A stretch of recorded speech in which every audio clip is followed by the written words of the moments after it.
Tu sais, il y a des décisions dans la vie qui ne détruisent pas juste des relations. Elles détruisent ton corps, ton esprit et même ta biologie. Aujourd'hui, je vais te raconter l'histoire de Malik. Un homme qui croyait juste profiter de la vie, sans savoir que son propre corps allait le punir.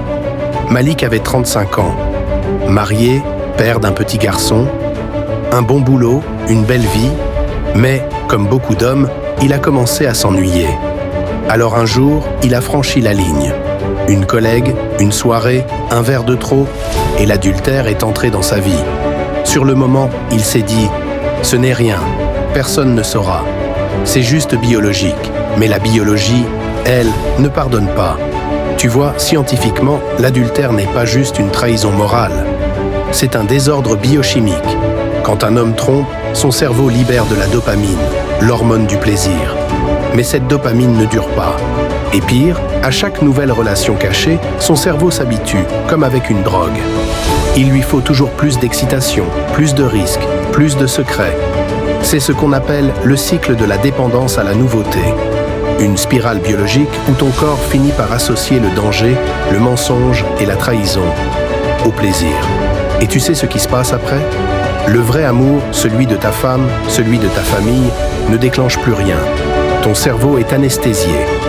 Avec le temps, Malik a commencé à ressentir de la fatigue. Moins de libido avec sa femme, moins d'énergie. Des troubles du sommeil, du stress, une irritabilité constante. Biologiquement, c'est simple.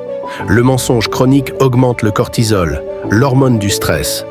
Et quand le cortisol monte, la testostérone chute. Résultat, le même homme qui cherchait à prouver sa virilité en trompant devient, au fond, moins viril biologiquement.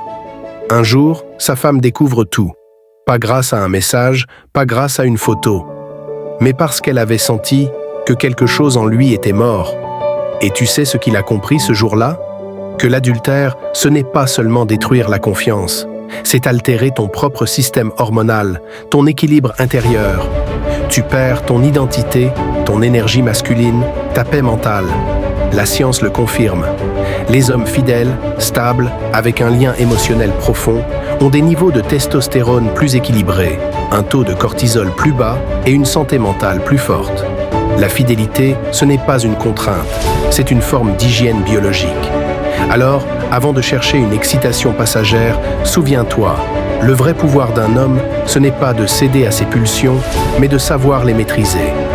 Parce qu'un homme qui se contrôle est un homme qui règne sur lui-même. L'adultère détruit plus que des couples. Il détruit ton corps, ton esprit et ton respect de toi-même. Souviens-toi de Malik.